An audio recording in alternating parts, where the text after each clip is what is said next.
Olá, eu sou a professora Luciane Tonheta, do Departamento de Psicologia da Educação da Unesp de São Paulo, e nós vamos falar sobre um tema bastante peculiar nos dias de hoje, sobre sofrimento emocional.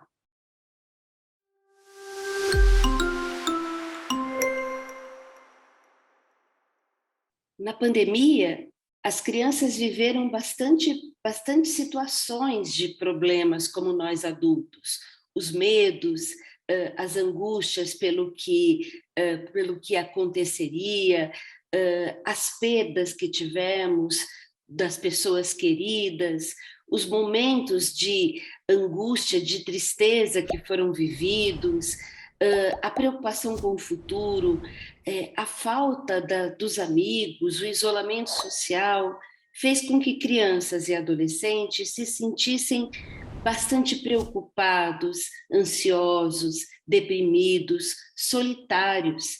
As pesquisas mostram que os índices de sofrimento emocional subiram bastante durante a pandemia. E, interessantemente, nós temos pesquisas que têm mostrado que meninas têm sofrido mais do que meninos. Outro dado interessante que diz respeito a uma questão também bastante atual, está relacionado aos problemas que temos vivido, inclusive em respeito à destruição de marcos civilizatórios que nós tivemos nesses últimos tempos, é a questão racial. Meninos e meninas, pretos e pardos, têm se sentido com mais sofrimento emocional do que quando comparados a outros públicos brancos, por exemplo. Esse é um dado também preocupante, porque ele nos remete a pensar numa população que, de fato, tem se sentido angustiada, triste, deprimida, com mais problemas do que outros quando comparamos, então, necessariamente nas questões raciais. Na escola, os problemas de sofrimento emocional, eles se apresentam manifestados de diferentes maneiras. Crianças e adolescentes, muitas vezes, não manifestam apenas chorando, pedindo ajuda. Na verdade, os problemas desta ordem, eles não são manifestados como nós imaginamos, de maneira como os adultos muitas vezes pedem, com ajudas que os adultos pedem. Os problemas de sofrimento emocional entre crianças e adolescentes são manifestados muitas vezes em formas de agressão física, em formas de agressão verbal a outras pessoas. Crianças e adolescentes têm dificuldades de dizerem o que sentem. Crianças e adolescentes precisam de ajuda para este sentido. Assim, é muito complicado para a gente quando nós pensamos na atuação da escola, porque a volta à escola necessita de um olhar muito mais atento de professores, de coordenadores, de gestores escolares, para perceberem que estes problemas de sofrimento emocional não são manifestados de maneira tão comum no cotidiano.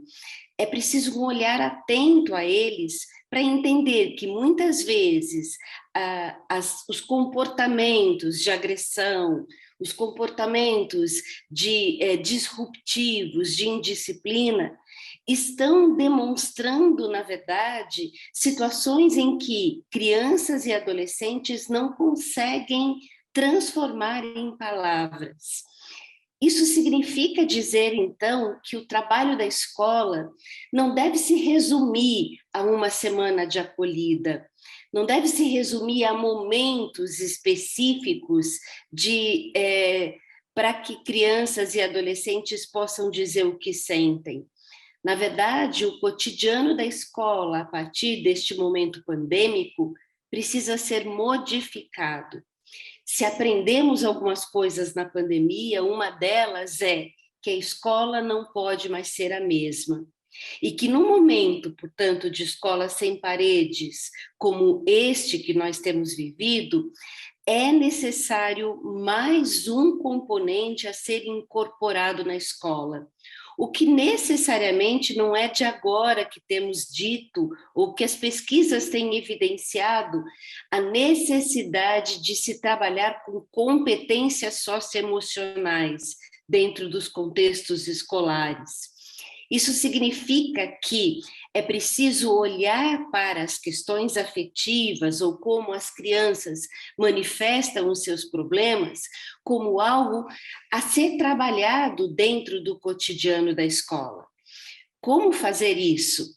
Como olhar, como ouvir mais as crianças e criar espaços de escuta dentro de um contexto que precisa tanto hoje de espaços e de tempos para se trabalhar questões que foram esquecidas ou que foram deixadas para trás durante essa pandemia. Como conciliar a necessidade da aprendizagem de conteúdos que as crianças não tiveram e essa necessidade tão atual de trabalhar com as questões emocionais. Este é um grande desafio para as escolas.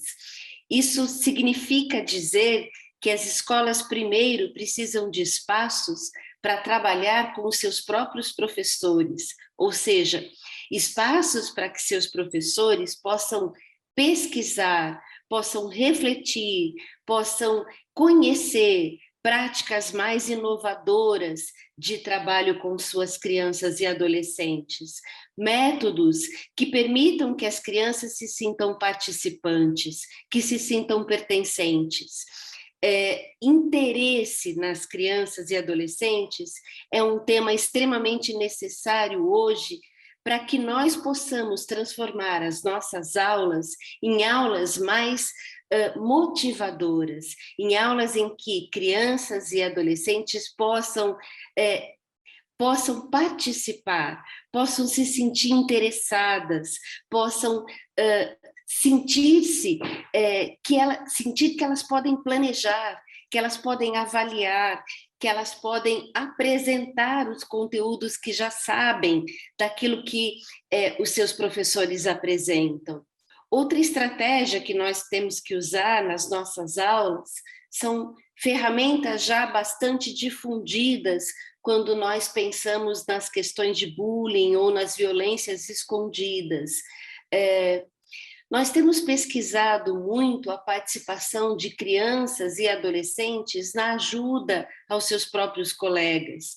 Então, estratégias como sistemas de apoio criados com os próprios alunos são eficazes quando pensamos em possibilidades de ouvir, em possibilidades de ajudar os próprios alunos que não conseguem falar sobre aquilo que sentem.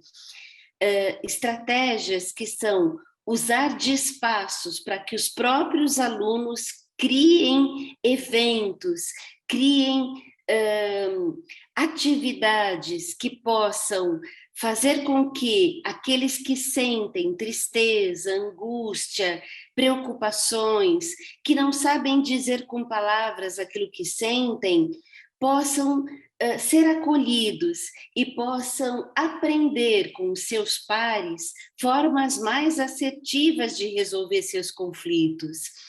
Num site chamado www.somoscontrobullying.com.br, nós podemos encontrar propostas que podem ajudar tanto professores de crianças como adolescentes a incorporar nas suas aulas estratégias em que as crianças e adolescentes se sintam acolhidos, estratégias para trabalhar conflitos e ajudar as crianças e os adolescentes a pensarem de formas mais assertivas de resolução, estratégias de implementar propostas, por exemplo, de clubinhos de ajuda em que as crianças possam atuar, ajudando, apoiando aqueles que têm mais dificuldades de se comunicar, estratégias de uso de comunicação não violenta, em que as crianças podem aprender a falar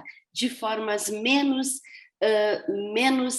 violentas, de formas mais assertivas, que deem a ela a possibilidade de dizer o que sentem e, ao mesmo tempo, que deem ao outro a possibilidade de ser compreendido. Todas essas ações são necessárias hoje numa escola sem paredes, até porque essa escola precisa se transformar, de fato, num lugar em que alunos e alunas, professores e professoras se sintam bem acolhidos, porque o bem-estar tem sido provado nas pesquisas mais difundidas em todo o mundo como a qualidade pela qual todas as outras características da escola vão se transformar em características melhores.